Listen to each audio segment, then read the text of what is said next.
Sejahtera diucapkan kepada doktor dan hadirin sekalian. Kami dari kumpulan 8 dan kumpulan kami terdiri daripada 9 ahli iaitu Tay Yufeng, Chua Tian Fu, Aaron, Ngo Guanji, Lo Jinkang, Izzat, Juhazi, Syafiq dan Aiman. Topik yang kami akan bentangkan adalah pengaruh kolonisasi barat menerusi gadget dan media sosial terhadap remaja masa kini.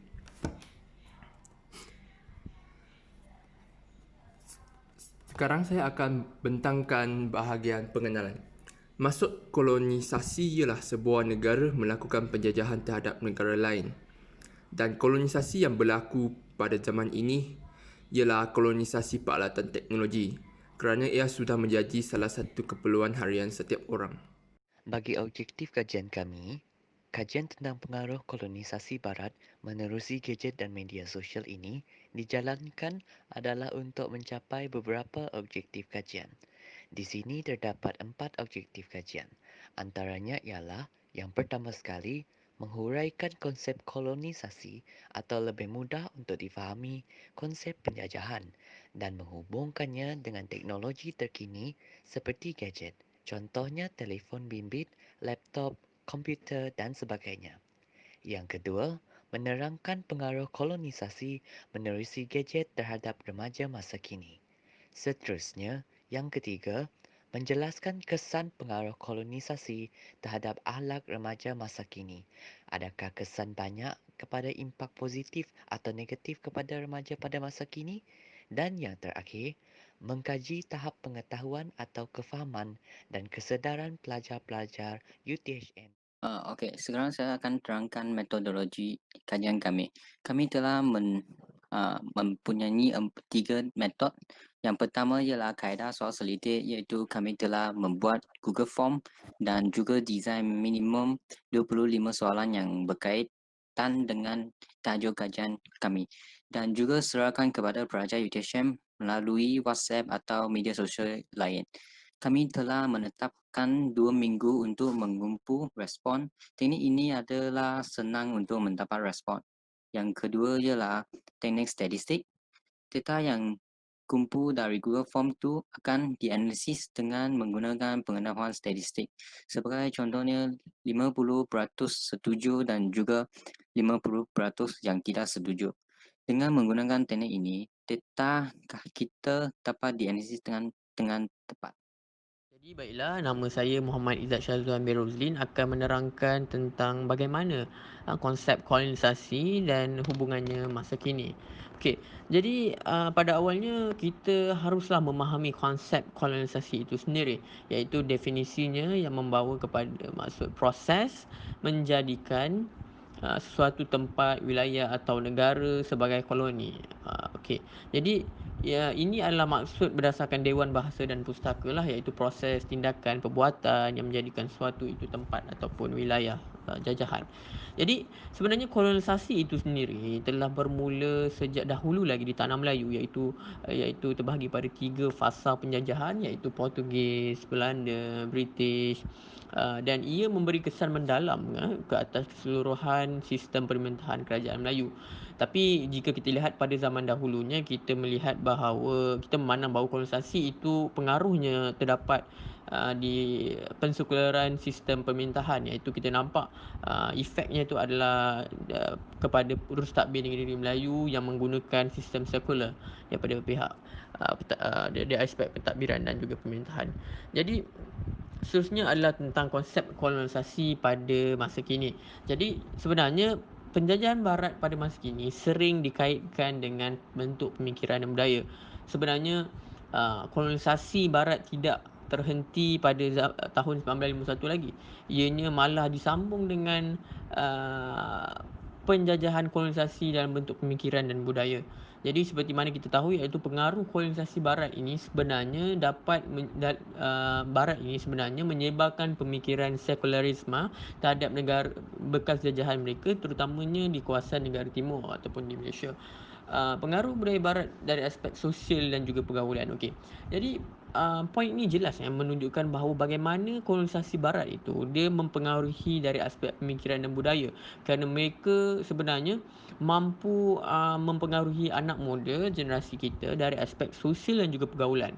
Dan seterusnya adalah kolonisasi fahaman barat juga sering dikaitkan dengan pengaruh hak kebebasan bersuara, yang mana jelas pada hari ini kita dapat lihat terdapat beberapa pihak yang mula untuk berani berkata tentang hak kebebasan bersuara, hak kemanusiaan dan juga hak keselamatan yang tidak ditampilkan dengan tujuan yang betul dan juga sangat-sangat tidak sangat-sangat dipengaruhi oleh barat. Okey, seterusnya adalah tentang bagaimana pengaruh teknologi seperti Facebook, Twitter dan Instagram memudahkan proses penyampaian budaya barat. Sebenarnya penyebaran budaya barat itu berlaku secara tidak langsung melalui media sosial menerusi gambar, teks, artikel dan pembudayaan digital. Dan ia lebih membahayakan lagi adalah kerana teknologi maklumat itu sendiri tertumpu kepada remaja dan generasi muda. Dan sebenarnya ini merupakan medium terbaik bagi mewujudkan asimilasi budaya barat dengan tempatan. Jadi pihak-pihak barat mengaplikasikan teknologi ini untuk menyebarkan idealisme mereka. Assalamualaikum warahmatullahi wabarakatuh. Kepada doktor, saya Muhammad Zahazli bin Mazin. Saya akan membentangkan tentang pengaruh kolonisasi terhadap remaja. Pengaruh kolonisasi terhadap remaja yang pertama ialah pengaruh akhlak yang tidak baik. Remaja lebih suka menonton filem-filem yang tidak berfaedah seperti filem gangsterism dibandingkan filem-filem yang mengandungi pembelajaran dan keagamaan di dalam gadget mereka. Setelah menonton filem tersebut, mereka secara langsung meniru perbuatan dan aksi negatif tersebut sehingga akhlak mereka kian menjadi buruk. Pengaruh kolonisasi yang kedua ialah pengaruh pembudayaan sosial barat.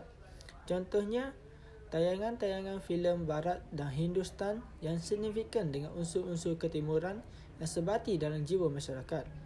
Adegan-adegan lucas hanyalah sebagai haluan mata bagi mereka. Jadi, apabila filem tersebut dipertontonkan, sudah tentu golongan remaja secara amnya akan meniru gaya dan aksi artis pujaan mereka. Secara tidak langsung, ianya mencetus kemelut jati diri bagi mereka yang sedang mencari identiti diri. Pengaruh seterusnya ialah pengaruh fahaman salah mengenai agama. Secara contohnya, jika di barat, Islam dikenali sebagai teroris oleh segelintir masyarakat di sana, kerana media di sana memainkan peranan dengan menyebarkan keburukan agama Islam dalam menghasut pemikiran orang ramai. Akhir sekali daripada saya, seterusnya, penerapan konsep sekularisme. Dalam konteks keagamaan, masyarakat khususnya di barat pada umumnya dianggap sebagai sekular. Hal ini disebabkan kebebasan beragama yang diamalkan secara meluas dan penerimaan mereka terhadap konsep sekular itu sendiri, iaitu agama tidak seharusnya menentukan keputusan politik atau pemerintahan sesebuah negara. Agama tidak dianggap sebagai fungsi penting menguruskan kehidupan manusia di dunia. Penyebaran fahaman ini semakin meluas di media sosial sehingga remaja masa kini terpedaya dan terikut-ikut. Sekian daripada saya. Seterusnya slide.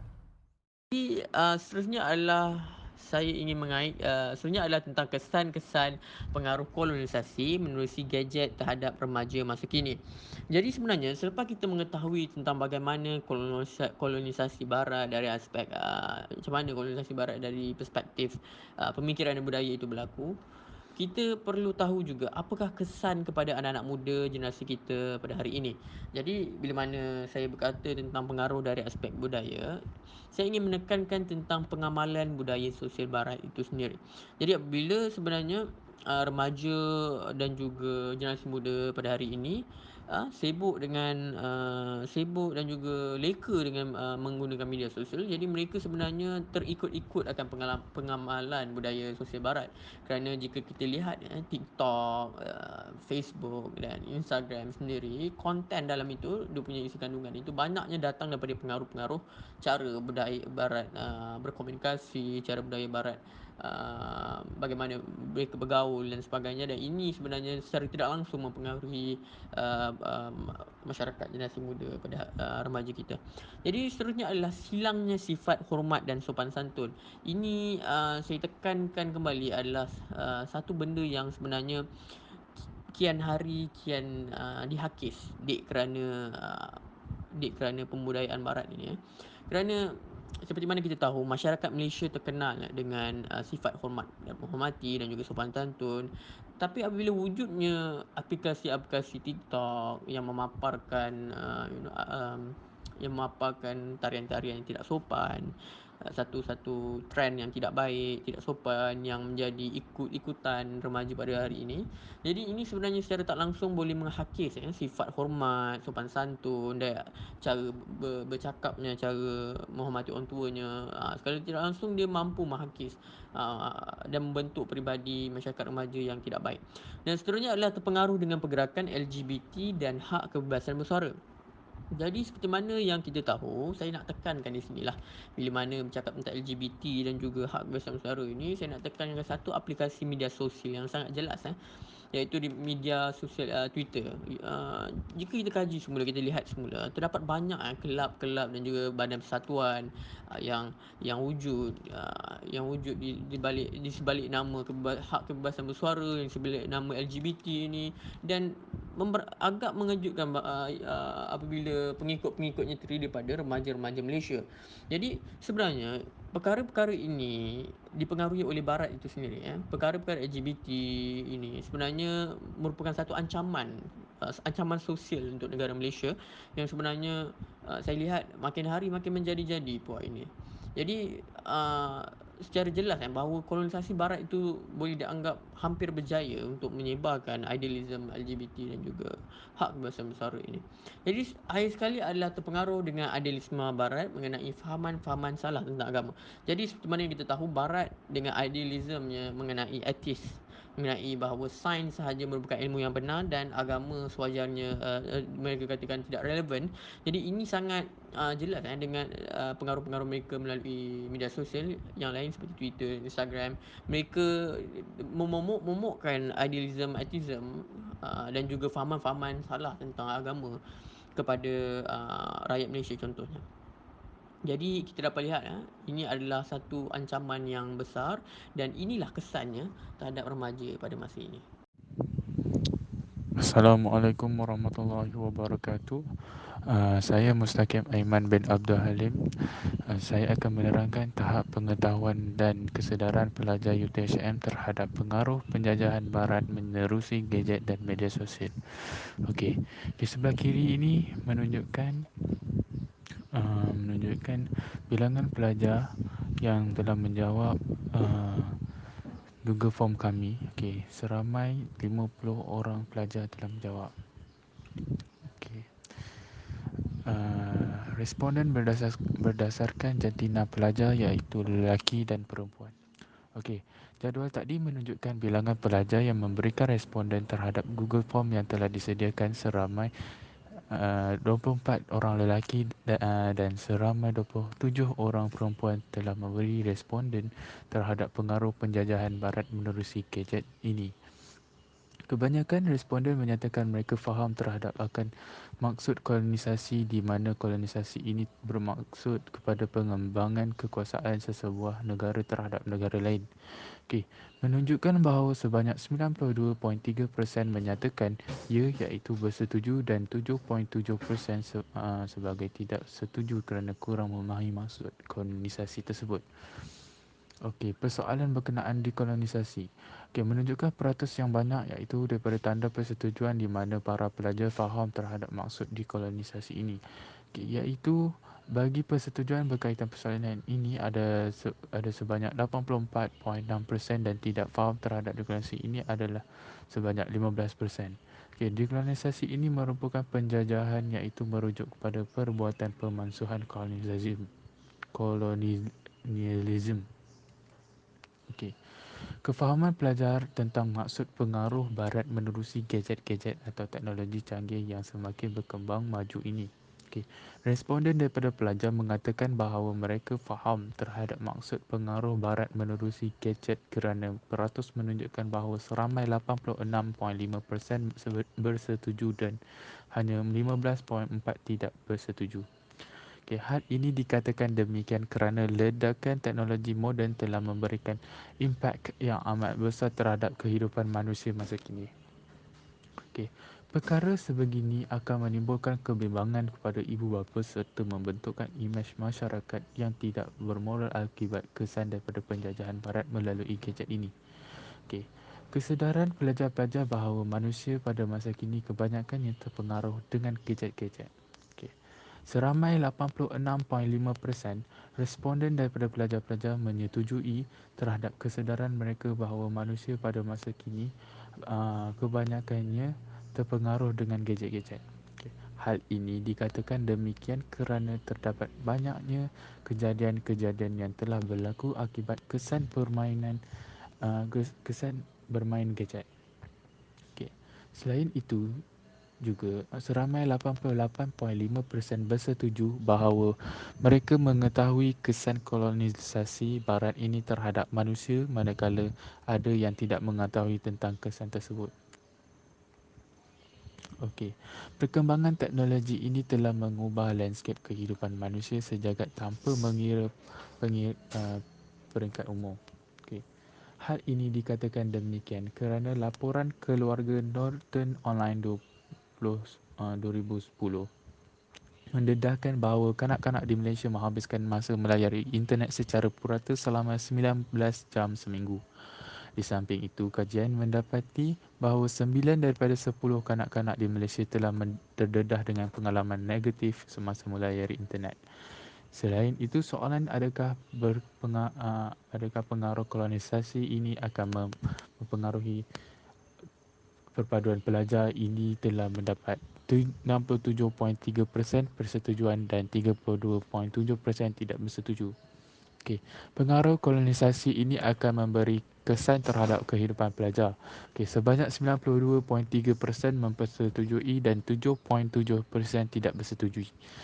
Ini menunjukkan secara keseluruhannya mereka bersetuju terhadap pengaruh kolonisasi ini akan mengubah kehidupan pelajar.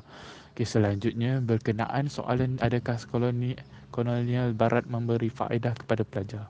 Sebanyak 71.2% bersetuju dan 28.8% tidak bersetuju. Media masa yang disediakan oleh budaya asing tidaklah semuanya buruk. Okay. Akhir sekali saya serahkan kepada Muhammad Syafiq untuk kesimpulan. Sekian daripada saya. Assalamualaikum warahmatullahi wabarakatuh dan salam sejahtera kepada Ustazah, rakan-rakan semua. Okey, kita telah masuk kepada kesimpulan yang dapat pekaji rungkaikan melalui perkongsian ini. Yang pertama, usaha untuk membentuk satu falsafah baru yang bersesuaian dengan keadaan tempatan dan selaras dengan perkembangan teknologi yang terlalu pesat yang boleh mengatasi masalah-masalah dan pengaruh falsafah negatif dari Barat harus ditekankan dan dititik beratkan. Selain itu, aspek-aspek falsafah seperti aspek ketuhanan ataupun aspek kepercayaan kepada Tuhan dapat menjadi penghalang daripada perkara negatif. Aspek kepercayaan kepada Tuhan juga termasuk dalam rukun negara kita. Akhir sekali, saya berharap anak-anak muda dapat membezakan antara kebaikan dan keburukan ketika menggunakan pelbagai kemajuan yang ada pada masa kini. Yang seperti kita lihat, pada hari ini banyak teknologi yang terlalu banyak seperti handphone, internet dan sebagainya. Jika kita melihat dengan lebih mendalam, teknologi ini banyak membantu kita dalam kehidupan sehariannya jika kita menggunanya dengan keadaan yang baik, bukan yang negatif. Sekian daripada kumpulan kami. Terima kasih.